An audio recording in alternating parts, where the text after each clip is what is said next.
ನಮಸ್ಕಾರ news at 1 PM ಗೆ ಸ್ವಾಗತ. ನಾನು ಪೃಥ್ವಿರಾಜ್ ಹಾರನಹಳ್ಳಿ.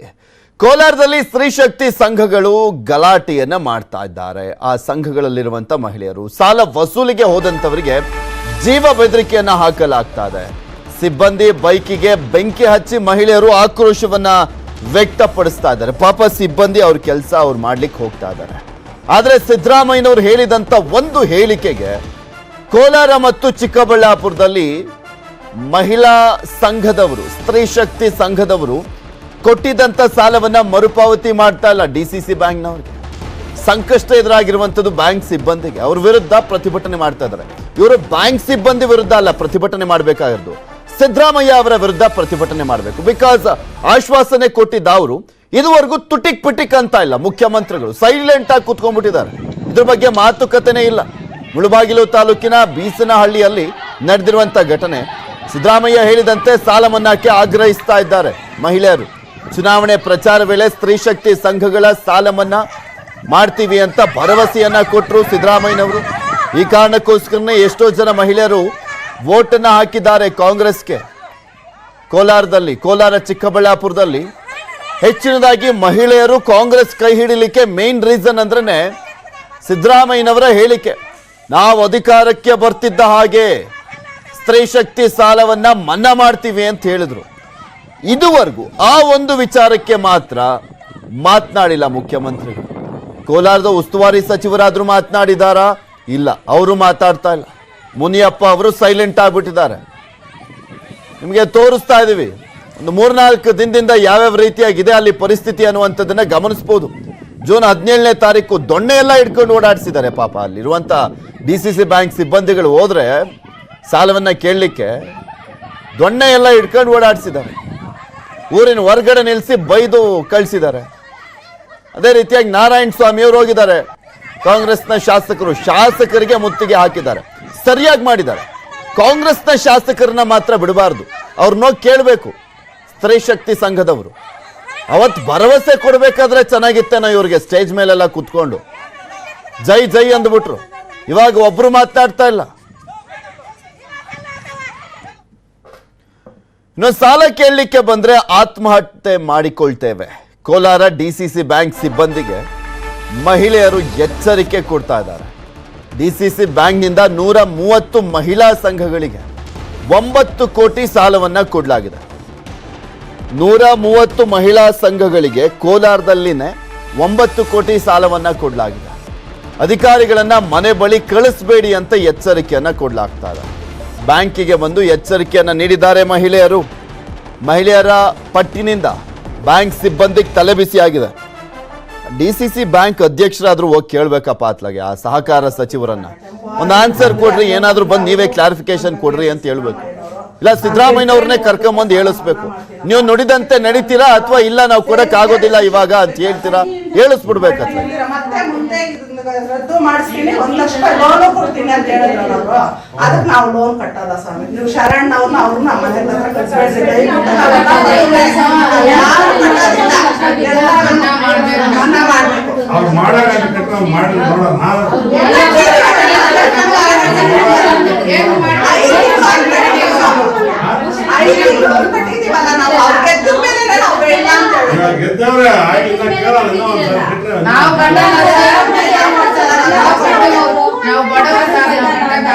ಎಲ್ರೂ ಮಾಡಿದ್ರೆ ನಾವು ಮಾಡೋದು, ನೀವು ಕಟ್ಲಿಲ್ಲ ನಮ್ ಬ್ಯಾಂಕ್ ಬಾಗ್ಲಾಕ್ಬೇಕಾಗ್ತದ.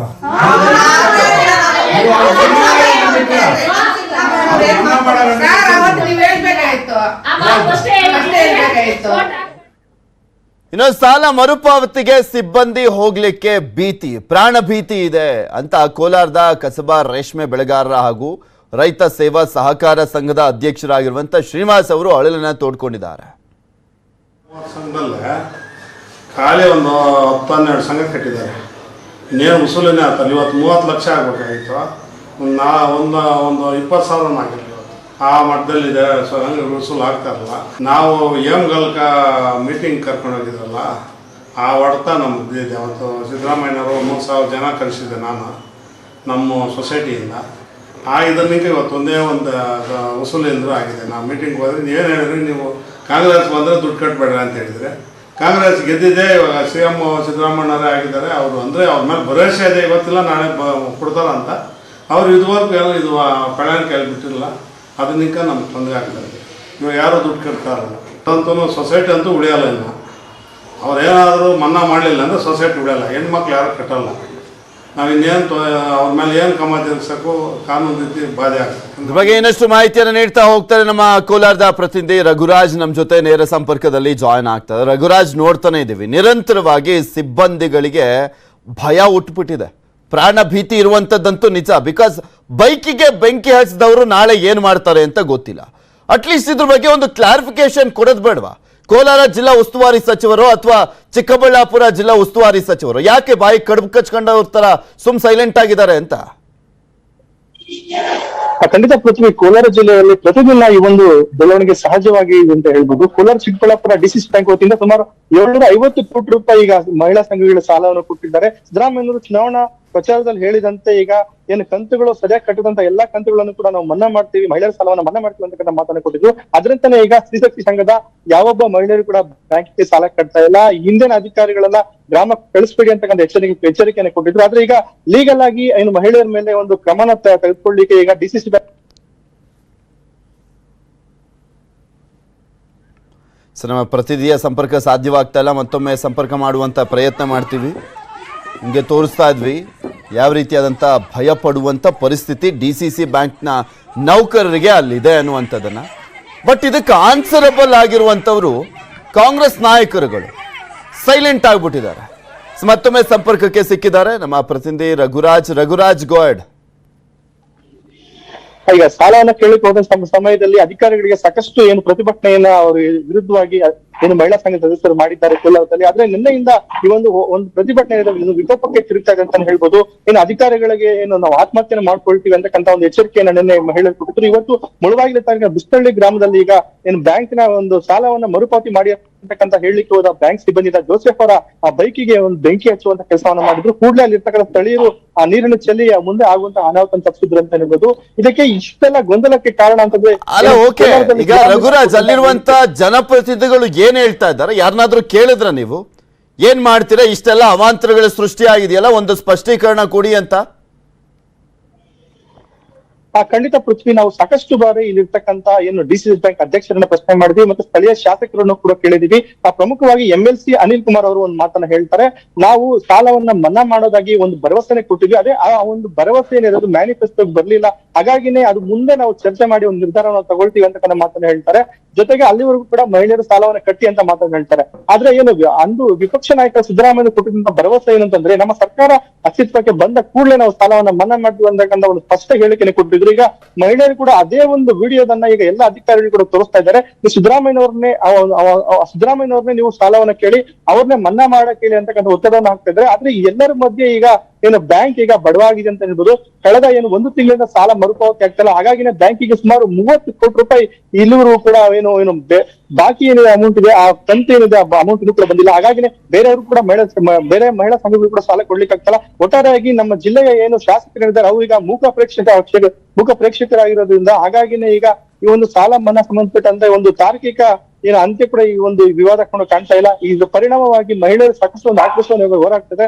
ಮುಂದೊಂದು ದಿನ ಈ ಒಂದು ಹೋರಾಟ ವಿಕೋಪಕ್ಕೂ ಕೂಡ ಮತ್ತೆ ತಿರುಗಬಹುದು. ಮತ್ತೆ ವೋಟ್ ಹಾಕ್ಸ್ಕೊಬೇಕಾದ್ರೆ ಎಲ್ಲವೂ ಚೆನ್ನಾಗಿತ್ತು ಅಲ್ಲಿನ ಅಭ್ಯರ್ಥಿಗಳಾಗಿದ್ದಂತವ್ರಿಗೆ. ಸಿದ್ದರಾಮಯ್ಯನವ್ರು ಸ್ಟೇಟ್ಮೆಂಟ್ ಕೊಡ್ಬೇಕಾದ್ರೆ ಎಲ್ಲ ಜೈಕಾರ ಆಗ್ತಾ ಇದ್ರು, ಮಾಡ್ಬಿಡ್ತೀವಿ ವೋಟ್ ಹಾಕ್ಬಿಡಿ ಅಂತ. ಅದನ್ನ ನಂಬ್ಕೊಂಡೆ ಪಾಪ ವೋಟ್ ಹಾಕಿದ್ದಾರೆ ಮಹಿಳೆಯರು. ಈಗ ಸೈಲೆಂಟ್ ಆಗ್ಬಿಟ್ರೆ ಬಿಡ್ತಾರ? ಮತ್ತೆ ನೋಡೋಣ. ಸರ್ಕಾರಕ್ಕೆ ನಾವು ಪ್ರಯತ್ನ ಮಾಡ್ತಾ ಇದ್ದೀವಿ. KN ರಾಜಣ್ಣ ಅವ್ರನ್ನ ಸಂಪರ್ಕ ಮಾಡುವಂತ ನಿಟ್ಟಿನಲ್ಲಿ ಸಹಕಾರ ಸಚಿವರನ್ನ. ಧನ್ಯವಾದ ರಘುರಾಜ್ ನಿಮ್ಮೆಲ್ಲ ಮಾಹಿತಿಗಾಗಿ. ಮುಂದಿನ ಸುದ್ದಿ ಹೋಗೋಣ. ರಾಜ್ಯದಲ್ಲಿ ಜೋರಾಗ್ತಾ ಇದೆ ಅನ್ನಭಾಗ್ಯವಾರ್. ಕೇಂದ್ರ ಆಹಾರ ಸಚಿವರು ಅಪಾಯಿಂಟ್ಮೆಂಟ್ ಕೊಡ್ತಾ ಇಲ್ಲ. ಬೆಂಗಳೂರಲ್ಲಿ ಆಹಾರ ಸಚಿವ ಮುನಿಯಪ್ಪ ಅವರು ಹೇಳಿಕೆಯನ್ನ ಕೊಟ್ಟರು. ಮುಂಬೈನಲ್ಲಿ ಇದ್ರು. ನಿನ್ನೆ ಮುನಿಯಪ್ಪ ಅವರು ದೆಹಲಿಗೆ ಹೋದಂತ ಸಂದರ್ಭದಲ್ಲಿ ಇವತ್ತು ದೆಹಲಿಗೆ ಬಂದಿದ್ದಾರೆ ಆಹಾರ ಸಚಿವರು ಪಿಯೂಷ್ ಗೋಯಲ್ ಅವರು. ಮುನಿಯಪ್ಪ ಅವರು ಬೆಂಗಳೂರಿನಲ್ಲಿದ್ದಾರೆ. ನಾವು ಟೈಮ್ ಕೇಳಿದ್ವಿ, ಟೈಮ್ ಕೊಡ್ತಾ ಇಲ್ಲ ಅಂತ ಹೇಳ್ತಾ ಇದ್ದಾರೆ. ಅವಕಾಶ ಕೊಡ್ತಾ ಇಲ್ಲ ಕೇಂದ್ರ ಆಹಾರ ಸಚಿವರು ಅಂತ ಮುನಿಯಪ್ಪ ಅವರು ಆರೋಪವನ್ನು ಮಾಡ್ತಾ ಇದ್ದಾರೆ. ಬಡವರ ಬಗ್ಗೆ ಕೇಂದ್ರ ಸರ್ಕಾರಕ್ಕೆ ಅನುಕಂಪ ಇಲ್ಲ, ಸ್ವಲ್ಪ ತಡವಾದ್ರೂ ಅಕ್ಕಿ ಕೊಟ್ಟೇ ಕೊಡ್ತೇವೆ ಅಂತ ಮುನಿಯಪ್ಪ ಅವರು ಹೇಳ್ತಾ ಇದ್ದಾರೆ. ಬಡವರ ಬಗ್ಗೆ ಅನುಕಂಪ ಇವ್ರು ಘೋಷಣೆ ಮಾಡಬೇಕಾದ್ರೆ ಅವಾಗ ಲೆಕ್ಕಕ್ಕೆ ಬಂದಿರಲಿಲ್ಲ. ಇವಾಗ ಅವ್ರು 5 kg ಅಕ್ಕಿ ಅಂದರೆ ನಾವು ತಗೊಳ್ತಾ ಇದ್ದೀವಿ, ಆದರೆ ಅವರು ಕೊಡ್ತಾ ಇಲ್ಲ ಅಂತ ಆರೋಪವನ್ನು ಮಾಡ್ತಾ ಕೇಂದ್ರ ಸರ್ಕಾರದ ಮೇಲೆ ಗೂಬೆ ಕೂರಿಸಲಾಗ್ತಾ ಇದೆ. ಇಲ್ಲ, ನಮಗೆ ಟೈಮ್ ಕೊಡ್ತೀವಿ ಅಂತ ಹೇಳಿದರು, ಟೈಮ್ ಕೊಟ್ಟಿಲ್ಲ. PSಗೂ ಎಲ್ಲರೂ ಇಲ್ಲ. ಸ್ಟೇಟ್ ಮಿನಿಸ್ಟ್ರು ಫುಡ್ಡು ಅವರು ಕೂಡ ಟೈಮ್ ಕೊಟ್ಟು ಇವತ್ತು 10 ಗಂಟೆಗೆ ಕೊಡ್ತೀವಿ ಅಂತ ಹೇಳಿ ಮತ್ತೆ ಅವರು ಕ್ಯಾನ್ಸಲ್ ಮಾಡಿದರು. ಇದರಿಂದ ಅವ್ರ ಪರಿಸ್ಥಿತಿಗಳು ಏನು ಅಂತ ಗೊತ್ತಾಗ್ತಾ ಇಲ್ಲ. ನಾನು ಇನ್ನೊಂದು ಸಾರಿ ಇವತ್ತೆಲ್ಲ ಟ್ರೈ ಮಾಡ್ತೇವೆ. ಒಟ್ಟಿನಲ್ಲಿ ಮನೋಸ್ಥಿತಿಗಳು ಸರಿ ಇಲ್ಲ ಅವ್ರಿಗೆ. ಪಾರ್ಟಿ ಲೈನ್ನಲ್ಲಿ ತಗೊಳ್ತಾರೆ ಅವರು. ಬಡವ್ರ ಬಗ್ಗೆ ಅನುಕಂಪ ಇಲ್ಲ. ಬಡವ್ರಿಗೆ ನಾವು ಅಕ್ಕಿ ಕೊಡ್ತಾ ಇದ್ದೀವಿ, ಅದು ನಾವೇನು ಪುಗ್ಸಾಟಿ ಕೇಳಲಿಲ್ಲ. ಅವ್ರನ್ನ ದುಡ್ಡು ಕೊಡ್ತೀವಿ. ಸ್ಟಾಕ್ ಇದೆ 7 ಲಕ್ಷ ಟನ್ನು, ಆದರೂ ಕೂಡ ಕೊಡೋಕ್ಕೆ ಅವರ ಮನಸ್ಥಿತಿಗಳು ಸರಿ ಇಲ್ಲ. ಅದಕ್ಕೆ ನಾವು ಬೇರೆ ಬೇರೆ ರೀತಿಯಲ್ಲಿ ಛತ್ತೀಸ್ಗಢ, ಪಂಜಾಬ್ ಮತ್ತು ಬೇರೆ ಬೇರೆ ಕಡೆ ತಗೊಳ್ಳೋಕೆ ನಮ್ಮದೇ ಆದಂಥ ಕಾರ್ಯಕ್ರಮ ರೂಪಿಸ್ಕೊಂಡಿದ್ದೀವಿ. ನಾವು ಅಕ್ಕಿ ಆದಷ್ಟು ಬೇಗ ಕೊಡ್ತೀವಿ, ಆಯ್ತಲ್ಲಮ್ಮ? ಆದಷ್ಟು ಬೇಗ ಕೊಡ್ತೀವಿ. ಟೈಮು ಡೇಟು ಹೇಳಲ್ಲ. ಡೇಟ್ ಇತ್ತು 1ನೇ ತಾರೀಕು. ಈ ಕೇಂದ್ರ ಸರ್ಕಾರದವರು ಸರಿಯಾಗಿ ನಡ್ಕೊಳ್ದೇ ಇರೋದ್ರಿಂದ ನಾವು ಸ್ವಲ್ಪ ತಡ ಆಗ್ತದೆ. ಆದ್ರೆ ಅಕ್ಕಿ ಕೊಡೋದು ಕಷ್ಟ, ಹಣ ಇದೆ, ಏನು ತೊಂದರೆ ಇಲ್ಲ. ವ್ಯವಸ್ಥಿತವಾಗಿ ಅಕ್ಕಿ ಕೊಡೋ ಏರ್ಪಾಡುಗಳು ಮಾಡ್ತಾ ಇದ್ದೀವಿ. ಇನ್ನು ಅಮಿತ್ ಶಾ ಭೇಟಿಯಾಗಿ ಅಕ್ಕಿ ವಿಚಾರ ಗಮನಕ್ಕೆ ತಂದಿದ್ದೇನೆ. ಕೇಂದ್ರ ಸರ್ಕಾರ ದ್ವೇಷದ ರಾಜಕಾರಣ ಮಾಡೋದು ಬೇಡ. ದೆಹಲಿಯಲ್ಲಿ ಮುಖ್ಯಮಂತ್ರಿ ಸಿದ್ದರಾಮಯ್ಯನವರು ಹೇಳಿಕೆಯನ್ನ ಕೊಟ್ಟಿದ್ದಾರೆ. FCIನವರಿಗೆ ನಾವು ಅಕ್ಕಿಗಾಗಿ ಪತ್ರವನ್ನ ಬರೆದಿದ್ವಿ, ಆಮೇಲೆ ಅಕ್ಕಿ ಕೊಡ್ತೀವಿ ಅಂತ ಹೇಳಿದ್ರು. ಎಲ್ಲೋ ರಾಜಕಾರಣ ಮಾಡ್ತಿದ್ದಾರೆ ಅಂತ ಅನ್ಸುತ್ತೆ ಅಂತ ಮುಖ್ಯಮಂತ್ರಿಗಳು ಹೇಳಿದ್ರು. ದ್ವೇಷದ ರಾಜಕಾರಣ ಮಾಡೋದು ಬೇಡ, ಇದು ಬಡವರ ಕಾರ್ಯಕ್ರಮ ಅಂತ ಸಿದ್ದರಾಮಯ್ಯನವರು ಹೇಳಿದ್ರು. ಸರ್, ರಾತ್ರಿ ಅಮಿತ್ ಶಾ ಭೇಟಿಯಾಗಿದ್ದೆ. ಅವ್ರ ಗಮನಕ್ಕೆ ತಂದಿದ್ದೀನಿ. ನೋಡಿ, ಈ ತರ FCIನವರು ಅಕ್ಕಿ ಕೊಡ್ತೀವಿ ಅಂತ ಒಪ್ಪಿಕೊಂಡಿದ್ರು, ಪತ್ರನೂ ಬರೆದಿದ್ರು. ಆದ್ರೆ ಇದಕ್ಕಿದ್ದಲ್ಲಿ ನೆಕ್ಸ್ಟ್ ಡೇನೆ ಕೊಡಕ್ಕಾಗಲ್ಲ ಅಂತ ಇದು ಸ್ವಲ್ಪ ಇಲ್ಲಿ ರಾಜಕೀಯ ಮಾಡಿದ್ದಾರೆ ಅಂತ ಅನ್ಸುತ್ತೆ. ಎಲಿಬಿಡಿ ಪಾಲಿಟಿಕ್ಸ್ ಮಾಡಿದ್ದಾರೆ ಅಂತ. ದೇಶದ ರಾಜಕಾರಣ ಬೇಡ ಅಂತ ಹೇಳಿದ್ದೀನಿ. ಅವರು ನಾನು ಸಭಾಪತಿ ಮಂತ್ರಿಗಳ ಜೊತೆ ಮಾತಾಡ್ತೀನಿ. ಸರ್, ರಾತ್ರಿ ಅಮಿತ್ ಶಾ ಭೇಟಿಯಾಗಿದ್ದೆ. ಅವರು ಭೇಟಿಯಾಗಿದ್ದೆ. ಅವ್ರ ಗಮನಕ್ಕೆ ತಂದಿದ್ದೀನಿ. ನೋಡಿ, ಈ ತರ FCIನವರು ಅಕ್ಕಿ ಕೊಡ್ತೀವಿ ಅಂತ ಒಪ್ಪಿಕೊಂಡಿದ್ರು, ಪತ್ರನೂ ಬರೆದಿದ್ರು. ಆದ್ರೆ ಇದಕ್ಕಿದ್ದಲ್ಲಿ ನೆಕ್ಸ್ಟ್ ಡೇನೆ ಕೊಡಕ್ಕಾಗಲ್ಲ ಅಂತ ಇದು ಸ್ವಲ್ಪ ಇಲ್ಲಿ ರಾಜಕೀಯ ಮಾಡಿದ್ದಾರೆ ಅಂತ ಅನ್ಸುತ್ತೆ. ಎಲಿಬಿಡಿ ಪಾಲಿಟಿಕ್ಸ್ ಮಾಡಿದ್ದಾರೆ ಅಂತ. ದೇಶದ ರಾಜಕಾರಣ ಬೇಡ. ಆಗಸ್ಟ್ 1ರಿಂದ ಅನ್ನಭಾಗ್ಯ ಅಕ್ಕಿ ವಿತರಣೆನಾ ಅನ್ನುವಂಥ ಪ್ರಶ್ನೆ ಇದೆ. ಜುಲೈ 1 ಇತ್ತು, ಈಗ ಅದು ಆಗಸ್ಟ್ 1ಕ್ಕೆ ಹೋಗುವಂತ ಸಾಧ್ಯತೆ ಇದೆ. ಎಲ್ಲವನ್ನು ಮುಂದೆ ಹಾಕ್ತಾ ಇರುವ ರೀತಿಯಲ್ಲೇ ಇದನ್ನು ಕೂಡ ಮುಂದೆ ಹಾಕುವಂತ ಎಲ್ಲ ಸಾಧ್ಯತೆಗಳಿದಾವೆ. ಈಗ ಗೃಹ ಜ್ಯೋತಿ ಸರ್ವರ್ ಪ್ರಾಬ್ಲಮ್ಮು, ಗೃಹಲಕ್ಷ್ಮಿ ಯಾವತ್ತು ಆ ವೆಬ್ಸೈಟ್ ಸರಿಯಾಗುತ್ತೆ ಅನ್ನುವಂಥ ಕ್ಲಾರಿಟಿ ಇಲ್ಲ. 15ನೇ ತಾರೀಕು ಅಂತ ಹೇಳಿದ್ರು, ಅಲ್ಲೂ ಕೂಡ ಕ್ಲಾರಿಟಿ ಇಲ್ಲ. ಈಗ ಅನ್ನಭಾಗ್ಯದ ಬಗ್ಗೆನೂ ಕೂಡ ಅಷ್ಟೇ ಮುಂದೂಡಿಕೆ ಆಗುವಂತ ಎಲ್ಲ ಸಾಧ್ಯತೆ ಇದೆ.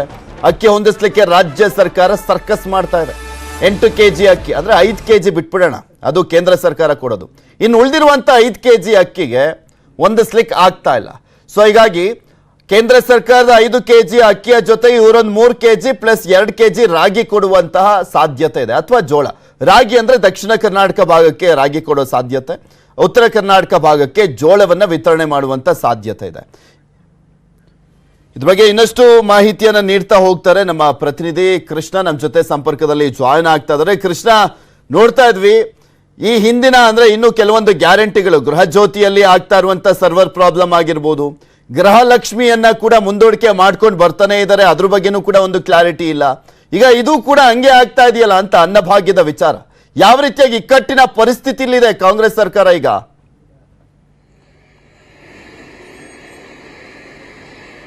ಖಂಡಿತವಾಗ್ಲೂ ಪೃಥ್ವಿರಾಜ್, ಈಗಾಗಲೇ ಅಕ್ಕಿ ಕೊಂಡ್ಕೊಳ್ಳೋದಲ್ಲಾಗಿರ್ಬೋದು, ಕೊಡುವಂತ ಆಗಿರ್ಬೋದು, ಕಾಂಗ್ರೆಸ್ ಸರ್ಕಾರಕ್ಕೆ ಕ್ಲಾರಿಟಿ ಇಲ್ಲ ಅಂತಾನೆ ಹೇಳ್ಬೋದು. ಯಾಕಂದ್ರೆ ಈಗಾಗಲೇ ಒಂದ್ ಕಡೆಗೆ ಕೇಂದ್ರ ಸರ್ಕಾರದ ಮೇಲೆ ಆಪಾದನೆಯನ್ನ ಮಾಡ್ತಾ ಇದೆ, ಕೇಂದ್ರ ಸರ್ಕಾರ ಕೊಡ್ತಾ ಇಲ್ಲ ಅನ್ನೋ ಬಗ್ಗೆ ಕೂಡ ಕಾಂಗ್ರೆಸ್ ನಾಯಕರು ಹೇಳ್ತಾ ಇದ್ದಾರೆ. ಅದ್ರ ಜೊತೆಗೆ ಬೇರೆ ರಾಜ್ಯಗಳ ಅಂದ್ರೆ ಪಂಜಾಬ್ ಆಗಿರ್ಬೋದು ಮತ್ತೆ ಛತ್ತೀಸ್ಗಢದಿಂದಾಗಿ ಅಕ್ಕಿ ಖರೀದಿ ಮಾಡುವಂತ ಕೆಲಸವನ್ನ ಮಾಡ್ತಿದ್ದ ಅನ್ನೋ ಮಾತನ್ನು ಕೂಡ ಸರ್ಕಾರದ ಕಡೆಯಿಂದ ಹೇಳ್ತಾ ಇದ್ದಾರೆ. ಆದ್ರೆ ಎಷ್ಟು ಪ್ರಮಾಣದಲ್ಲಿ ನಾವು ಮಾಡ್ತಿದ್ದೇವೆ ಅನ್ನೋದ್ರ ಬಗ್ಗೆ ಕೂಡ ಇಲ್ಲೂ ಕೂಡ ಸ್ಪಷ್ಟವಾದಂತಹ ಮಾಹಿತಿಯನ್ನ ಪ್ರಕಟವನ್ನ ಮಾಡ್ತಾ ಇಲ್ಲ. ಅದ್ರ ಜೊತೆಗೆ ಈಗಾಗಲೇ ಆಹಾರ ಸಚಿವರಾಗಿರ್ತಕ್ಕಂಥ KH ಮುನಿಯಪ್ಪ ಅವರು ಕೂಡ ಮಾತಾಡಿದ್ದಾರೆ. ಅಂದ್ರೆ ಜುಲೈ 1ನೇ ತಾರೀಕಿನ ಬದಲಾಗಿ ಸ್ವಲ್ಪ ವಿಳಂಬ ಆಗುತ್ತೆ ಅನ್ನೋ ಹೇಳಿಕೆಯನ್ನು ಕೊಡೋದ್ರ ಮುಖಾಂತರವಾಗಿ ಆಗಸ್ಟ್ ಮೊದಲ ವಾರದಿಂದಾಗಿ ಅಕ್ಕಿ ಕೊಡೋದ್ರ ಬಗ್ಗೆ ಕೂಡ ಮುನ್ಸೂಚನೆಯನ್ನ ಕೊಟ್ಟಿದ್ದಾರೆ. ಹೀಗಾಗಿ ಕಾಂಗ್ರೆಸ್ ಸರ್ಕಾರದಲ್ಲಿ ಗ್ಯಾರಂಟಿಗಳಲ್ಲಾಗಿರ್ತಕ್ಕಂಥ ಒಂದಾಗಿರ್ತಕ್ಕಂಥ ಅನ್ನಭಾಗ್ಯ ಯೋಜನೆ ಏನಿದೆ ಒಂದಷ್ಟು ವಿಳಂಬವಾಗೋದ್ರ ಬಗ್ಗೆ ಅನ್ನೋದ್ರ ಬಗ್ಗೆ ಈಗಾಗಲೇ ಮುನ್ಸೂಚನೆ ಕೊಡ್ತಿದ್ದಾರೆ ಅನ್ನೋದ್ರ ಬಗ್ಗೆ ಕೂಡ ಸಾಕಷ್ಟು ಕೇಳಿ ಬರ್ತಾ ಇರುವಂತದ್ದು. ಈ ಎಲ್ಲಾ ಹೇಳಿಕೆಯನ್ನ ಗಮನಿಸೋದಾದ್ರೆ ಇಲ್ಲ ಒಂದ್ ಕಡೆಗೆ ಜುಲೈ ಮೊದಲನೇ ವಾರ ಬಿಟ್ಟು ಆಗಸ್ಟ್ ಮೊದಲನೇ ವಾರದಲ್ಲಿ ಏನಾದರೂ ಅಕ್ಕಿ ಕೊಡ್ತಾರಾ ಅನ್ನೋದ್ರ ಬಗ್ಗೆ ಕೂಡ ಸರ್ಕಾರದ ವಲಯದಲ್ಲಿ ಈಗಾಗಲೇ ಕೇಳಿ ಬರ್ತಾ ಇರುವಂತದ್ದು. ಹೀಗಾಗಿ ಇದೇ ಒಂದು ವಿಚಾರವನ್ನ ರಾಜ್ಯದ ಬಿಜೆಪಿ ನಾಯಕರು ಕೂಡ ದೊಡ್ಡ ಮಟ್ಟದಲ್ಲಿ ಆಕ್ರೋಶ ಕೂಡ ವ್ಯಕ್ತಪಡಿಸ್ತಾ ಇದ್ದಾರೆ. ಅಂದ್ರೆ ಗ್ಯಾರಂಟಿಗಳಲ್ಲಿ ಪ್ರಮುಖವಾಗಿರುವಂತದ್ದು ಅನ್ನಭಾಗ್ಯ ಯೋಜನೆ. ಮುಖ್ಯಮಂತ್ರಿಗಳು ಕೂಡ ಇದು ಪ್ರತಿಷ್ಠೆ ಆಗಿರುವಂತದ್ದು. ಯಾಕಂದ್ರೆ ಈ ಹಿಂದೆ ಸಿದ್ದರಾಮಯ್ಯ ಮುಖ್ಯಮಂತ್ರಿ ಆದಂತಹ ಸಂದರ್ಭದಲ್ಲಿ ಇದೇ ಅನ್ನಭಾಗ್ಯ ಅವರ ಕೈ ಹಿಡಿದಿತ್ತು. ಹೀಗಾಗಿ ಅನ್ನಭಾಗ್ಯ ವಿಚಾರದಲ್ಲೂ ಕೂಡ ಮುಖ್ಯಮಂತ್ರಿಗಳು ವಿಶೇಷವಾಗಿ ಮುತುವರ್ಜಿಯನ್ನು ವಹಿಸಿದ್ದಾರೆ. ಇಷ್ಟಾದ್ರೂ ಕೂಡ ಒಂದು ಅಕ್ಕಿ ಖರೀದಿ ಮಾಡುವಂತ ವಿಚಾರದಲ್ಲಿ ಎಷ್ಟು ಪ್ರಮಾಣ ಬೇಕು ಅನ್ನೋದ್ರ ಬಗ್ಗೆ ಕೂಡ ಸರ್ಕಾರಕ್ಕೆ ಸ್ಪಷ್ಟವಾದಂತಹ ಕ್ಲಾರಿಟಿ ಇಲ್ಲ. ಬರೀ ಕೇಂದ್ರ ಸರ್ಕಾರದ ಮೇಲೆ ಆಪಾದನೆಯನ್ನ ಮಾಡೋದ್ರ ಮುಖಾಂತರವಾಗಿ ಒಂದ್ ವೇಳೆ ಏನಾದರೂ ಜುಲೈ ತಿಂಗಳಲ್ಲಿ ವಿಳಂಬ ಆಯಿತು ಅಂದ್ರೆ ಅದನ್ನು ಕೂಡ ಕೇಂದ್ರ ಸರ್ಕಾರದ ಮೇಲೆ ಆಪಾದನೆ ಹಾಕುವಂತದ್ದು ಇದು ಕಾಂಗ್ರೆಸ್ ನಾಯಕರ ಲೆಕ್ಕಾಚಾರ ಆಗಿದೆ. ಹೀಗಾಗಿ ಎಲ್ಲ ಒಂದ್ ಕಡೆ ಇವರ ಒಂದು ಹೇಳಿಕೆ, ಒಂದಷ್ಟು ಬೆಳವಣಿಗೆಗಳು ಮತ್ತೆ ಸಭೆಗಳಾಗಿರ್ಬೋದು, ಮತ್ತೆ ಈಗಾಗಲೇ ಆಹಾರ ಇಲಾಖೆಯ ಸರ್ವರ್ ಕೂಡ ಸ್ಥಗಿತನ ಮಾಡಿದ್ದಾರೆ. ಹೀಗಾಗಿ ಎಲ್ಲಾ ಬೆಳವಣಿಗೆಗಳನ್ನು ಗಮನಿಸೋದಾದ್ರೆ ಒಂದಷ್ಟು ಅಂದ್ರೆ ಜುಲೈ ಮೊದಲ ವಾರ ಬಿಟ್ಟು ಆಗಸ್ಟ್ ನಲ್ಲಿ ಈ ಒಂದು ಅನ್ನಭಾಗ್ಯ ಯೋಜನೆ ಜಾರಿ ಆಗುತ್ತೆ ಅನ್ನೋದ್ರ ಬಗ್ಗೆ ಕೂಡ ಕೇಳಿ ಬರ್ತಾ ಇದ್ದಾವೆ. ಹೀಗಾಗಿ ಎಲ್ಲಾ ಗೊಂದಲಗಳ ಬಗ್ಗೆ ಸರಿಪಡಿಸುವಂತ ನಿಟ್ಟಿನಲ್ಲಿ ಇದೇ 28ನೇ ತಾರೀಕು ಸಚಿವ ಸಂಪುಟ ಸಭೆ ಕೂಡ ನಡೀತಾ ಇದೆ. ಆ ಒಂದು ಸಚಿವ ಸಂಪುಟ ಸಭೆಯಲ್ಲಿ ಅಕ್ಕಿ ವಿತರಣೆ ಮಾಡುವಂತ ನಿರ್ಧಾರವನ್ನ ಅಂತಿಮವಾಗಿ ನಿರ್ಧಾರವನ್ನ ಕೈಗೊಳ್ಳುವಂತ ಸಾಧ್ಯತೆ ಇದೆ. ಈಗಾಗಲೇ ಕೇಂದ್ರ ಸರ್ಕಾರದಿಂದ 5 ಕೆಜಿ ಅಕ್ಕಿಯನ್ನ ಕೊಡ್ಲಾಗ್ತಾ ಇದೆ. ಅದ್ರ ಜೊತೆಗೆ ಹೆಚ್ಚುವರಿಯಾಗಿ ಕಾಂಗ್ರೆಸ್ ಸರ್ಕಾರದಿಂದ ಕೂಡ 5 ಕೆಜಿ ಅಕ್ಕಿ ಕೊಡಬೇಕಾಗುತ್ತೆ. ಆ 5 ಕೆಜಿ 3 ಕೆಜಿ ಅಕ್ಕಿ ಕೊಡಬೇಕಾ ಅಥವಾ 2 ಕೆಜಿಯಲ್ಲಿ ರಾಗಿ ಜೋಳವನ್ನು ಕೊಡಬೇಕಾ? ಹೀಗೆ ಹಲವು ವಿಚಾರಗಳ ಬಗ್ಗೆ ಈ ಗೊಂದಲಗಳನ್ನ ಸರಿಪಡಿಸುವಂತ ನಿಟ್ಟಿನಲ್ಲಿ ಹಲವು ಯೋಜನೆಗಳ ಈ ಗ್ಯಾರಂಟಿ ಅನ್ನಭಾಗ್ಯ ಯೋಜನೆಯನ್ನ ಅಂತಿಮವಾಗಿ ಅನುಷ್ಠಾನ ಮಾಡುವಂತ ನಿಟ್ಟಿನಲ್ಲಿ ಅವತ್ತಿನ ಸಚಿವ ಸಂಪುಟ ಸಭೆಯಲ್ಲಿ ನಿರ್ಣಯ ಮಾಡೋದಕ್ಕೆ ಮುಂದಾಗಿರುವಂತದ್ದು. ಆದ್ರೆ ಸದ್ಯಕ್ಕಂತೂ ಕಾಂಗ್ರೆಸ್ ಸರ್ಕಾರಕ್ಕೆ ಒಂದು ರೀತಿ ಕೊಂಡ್ಕೊಳ್ಳುವಂತದ್ದಾಗಿರ್ಬೋದು, ಕೊಡೋದ್ರಲ್ಲಿ ಇನ್ನೂ ಕೂಡ ಕ್ಲಾರಿಟಿ ಸಿಕ್ಕಿಲ್ಲ ಅಂತಾನೆ ಹೇಳ್ಬೋದು. ಪೃಥ್ವಿರಾಜ್, ಓಕೆ, ಧನ್ಯವಾದ ಕೃಷ್ಣ ನಿಮ್ಮೆಲ್ಲ ಮಾಹಿತಿಗಾಗಿ. ಕೇಂದ್ರ ಸರ್ಕಾರ ಅಕ್ಕಿ ಕೊಡ್ತಾ ಇಲ್ವೆಂಬ ಕಾಂಗ್ರೆಸ್ ನಾಯಕರ ಆರೋಪಕ್ಕೆ ಬಿಜೆಪಿ ನಾಯಕರು ಕೆಂಡಾಮಂಡಲರಾಗಿ ಆಕ್ರೋಶವನ್ನ ವ್ಯಕ್ತಪಡಿಸ್ತಾ ಇದ್ದಾರೆ. ಇವತ್ತು ದಾವಣಗೆರೆಯಲ್ಲಿ ಮಾಜಿ ಸಿಎಂ BSY ವಾಗ್ದಾಳಿಯನ್ನ ಮಾಡಿದ್ರೆ ಚಾಮರಾಜನಗರದಲ್ಲಿ DV ಸದಾನಂದ ಗೌಡ ಕಿಡಿಕಾರಿದ್ರು. ಉದ್ದೇಶಪೂರ್ವಕವಾಗಿ ಕೇಂದ್ರ ಸರ್ಕಾರದ ಕಡೆ ಅಕ್ಕಿ ಬಗ್ಗೆ ಕೈ ತೋರಿಸುವಂಥ ಪ್ರಯತ್ನ ಸಿದ್ದರಾಮಯ್ಯನವರು, ಶಿವಕುಮಾರ್ ಅವರು ಮಾಡ್ತಾ ಇದ್ದಾರೆ. 4 ಗ್ಯಾರಂಟಿಗಳನ್ನು ವಿಧಾನಮಂಡಲದ ಅಧಿವೇಶನ ಪ್ರಾರಂಭಕ್ಕೆ ಮುಂಚೆ ಕಾರ್ಯರೂಪಕ್ಕೆ ತರದೇ ಇದ್ದರೆ ಸದನದ ಒಳಗೆ ಹೊರಗಡೆ ಸತ್ಯಾಗ್ರಹ ಮಾಡುವಂಥದ್ದು ಅನಿವಾರ್ಯ. ತತ್ಕ್ಷಣ ಅವರು ಕೊಟ್ಟಂಥ ಭರವಸೆಯನ್ನು ಅಧಿವೇಶನ ಒಳಗಾಗಿ ಎಲ್ಲ ಇದನ್ನು ಪೂರ್ಣ ಮಾಡಬೇಕು. ವಿನಾಕಾರಣ ಕೇಂದ್ರ ಕಡೆ ಕೈ ಜೋಡಿಸುವಂಥದ್ದು ಅಕ್ಷಮ್ಯ ಅಪರಾಧ. ಯಾರೂ ಕೇಂದ್ರದವರು ನಾವು ಅಕ್ಕಿ ಕೊಡ್ತೀವಿ ಅಂತ ಹೇಳಿರಲಿಲ್ಲ. ಇದು ಜನತೆಗೆ ಮಾಡುತ್ತಿರುವಂಥ ದ್ರೋಹ. ಇದನ್ನು ನಾನು ಖಂಡಿಸ್ತೇನೆ. ಸಿದ್ದರಾಮಯ್ಯನವರು ಯಾವುದೇ ಕಾರಣಕ್ಕೂ ಕೇಂದ್ರದ ಕಡೆ ಕೈ ಜೋಡಿಸ್ತೇನೆ.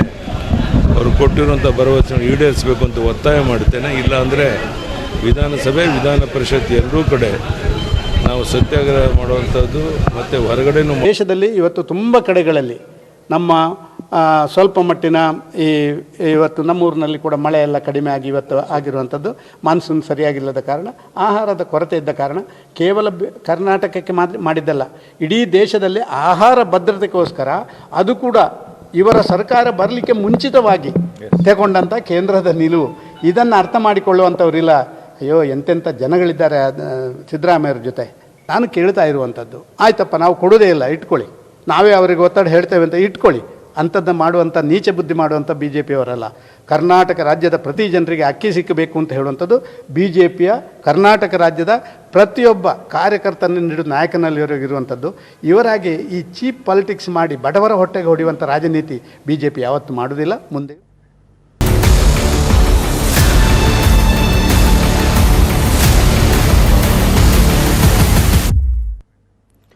ಗೃಹಜ್ಯೋತಿ ಯೋಜನೆಯ ಸರ್ವರ್ ಇನ್ನೂ ಕೂಡ ಸರಿ ಆಗ್ತಾ ಇಲ್ಲ. ಸಮಸ್ಯೆಯನ್ನು ಎದುರಿಸಲಾಗ್ತಾ ಇದೆ. ನೋಂದಣಿಯನ್ನ ಮಾಡಿಸುವಂತ ಸಂದರ್ಭದಲ್ಲಿ ಹೊಸ ಲಿಂಕ್ ಕೊಟ್ಟರು ಕೂಡ ಮತ್ತದೇ ಸಮಸ್ಯೆ. ನೋಂದಣಿಗಾಗಿ ಜನ ಕ್ಯೂ ನಿಂತ್ಕೊಂಡಿದ್ದಾರೆ. ಅಲ್ಲಿ ನಿಂತ್ಕೊಂಡು ಕಾಯೋದೇ ಬರ್ತಾ ಇದೆ. ಆದರೆ ಸರ್ವರ್ ಸಮಸ್ಯೆ ಮಾತ್ರ ಬಗೆಹರಿತಾ ಇಲ್ಲ. ಬೆಂಗಳೂರಿನ ಬಹುತೇಕ ಕೇಂದ್ರಗಳಲ್ಲಿ ಸಮಸ್ಯೆ ಆಗ್ತಾ ಇದೆ. ಟೋಕನ್ ಸಿಸ್ಟಮ್ ಮಾಡಿರುವಂಥ ಸಿಬ್ಬಂದಿ ಟೋಕನ್ ಹಿಡಿದು ಕಾಯ್ತಾ ಇದ್ದಾರೆ ಜನರು. ಇವಾಗ ಸರಿ ಹೋಗುತ್ತೆ, ಆವಾಗ ಸರಿ ಹೋಗುತ್ತೆ ಅಂತ. ಜಯನಗರ 5ನೇ ಬ್ಲಾಕ್ ಬೆಂಗಳೂರು 1 ಕೇಂದ್ರದಲ್ಲಿ ಜನ ಕ್ಯೂ ನಿಂತ್ಕೊಂಡಿದ್ದಾರೆ ಆ ನೋಂದಣಿ ಮಾಡಿಸುವಂಥ ನಿಟ್ಟಿನಲ್ಲಿ. ಆದರೆ ಸರ್ವರ್ ಸಮಸ್ಯೆಯಿಂದ ಪಾಪ ಸಿಬ್ಬಂದಿನೂ ಪರದಾಟವನ್ನು ಮಾಡ್ತಾ ಇದ್ದಾರೆ. ಅವ್ರು ಏನು ಮಾಡಲಿಕ್ಕಾಗುತ್ತೆ ಸರ್ವರ್ ಸಮಸ್ಯೆ ಆದಾಗ. ಬಟ್ ಆ ವ್ಯವಸ್ಥೆಯನ್ನು ಸರಿ ಮಾಡ್ತಾರೆ ಅಂತ ನಿನ್ನೆ ಎಲ್ಲ ಸರಿ ಮಾಡಿ ಕೊಟ್ಟಿದ್ರು. ಆದರೆ ಮತ್ತೆ ಸರ್ವರ್ ಸಮಸ್ಯೆ ಆಗಿದೆ. ನಿನ್ನೆ ಸರಿಯಾದಂಥ ಹಿನ್ನೆಲೆಯಲ್ಲಿ ಮಧ್ಯಾಹ್ನ ಸ್ವಲ್ಪ ಬೇಗ ನೋಂದಣಿ ಆಗಿತ್ತು.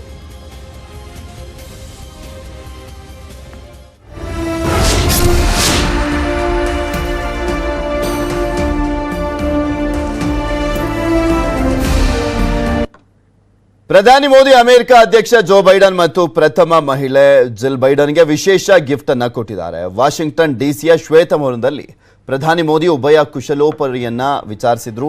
ಬಳಿಕ ಪ್ರಧಾನಿ ನರೇಂದ್ರ ಮೋದಿ ಅಮೆರಿಕ ಅಧ್ಯಕ್ಷ ಜೋ ಬೈಡನ್ರಿಗೆ ಕರ್ನಾಟಕ ಮೈಸೂರಿನ ಶ್ರೀಗಂಧದಿಂದ ತಯಾರಿಸಿದಂಥ ಬಾಕ್ಸ್ ಒಂದನ್ನು ಉಡುಗೊರೆಯಾಗಿ ನೀಡಿದ್ದಾರೆ. ರಾಜಸ್ಥಾನದ ಜೈಪುರದ ಕಲಾವಿದರು ಈ ಬಾಕ್ಸ್ ಅನ್ನ ರೆಡಿ ಮಾಡಿದ್ದಾರೆ. ಬಾಕ್ಸ್ನಲ್ಲಿ ಶ್ರೀಗಂಧದ ಬಾಕ್ಸ್ನಲ್ಲಿ ಪೂಜಾ ಸಾಮಗ್ರಿ ಇತ್ತು. ಕೋಲ್ಕತ್ತಾದಲ್ಲಿ ತಯಾರಾದಂಥ ಗಣೇಶದ ಬೆಳ್ಳಿ ಮೂರ್ತಿ ಇತ್ತು. ದೀಪ ಇದೆ. ಶ್ರೀಗಂಧದ ಬಾಕ್ಸ್ನಲ್ಲಿ ಉತ್ತರ ಪ್ರದೇಶದ ತಾಮ್ರಪತ್ರ ಕೂಡ ಇದೆ.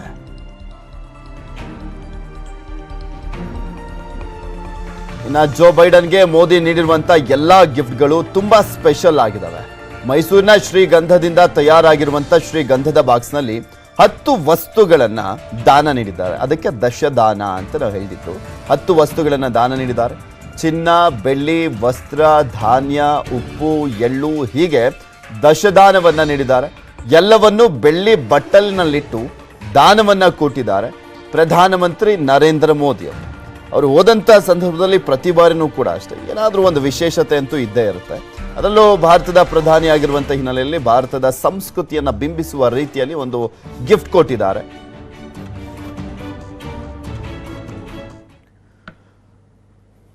ಮತ್ತಷ್ಟು ಸುದ್ದಿಯನ್ನು ನಿಮ್ಮ ಮುಂದೆ ಇಡ್ತಾ ಹೋಗ್ತೀನಿ. ಆದರೆ ಅದಕ್ಕೂ ಮುಂಚೆ ಒಂದು ಸ್ಮಾಲ್ ಬ್ರೇಕ್.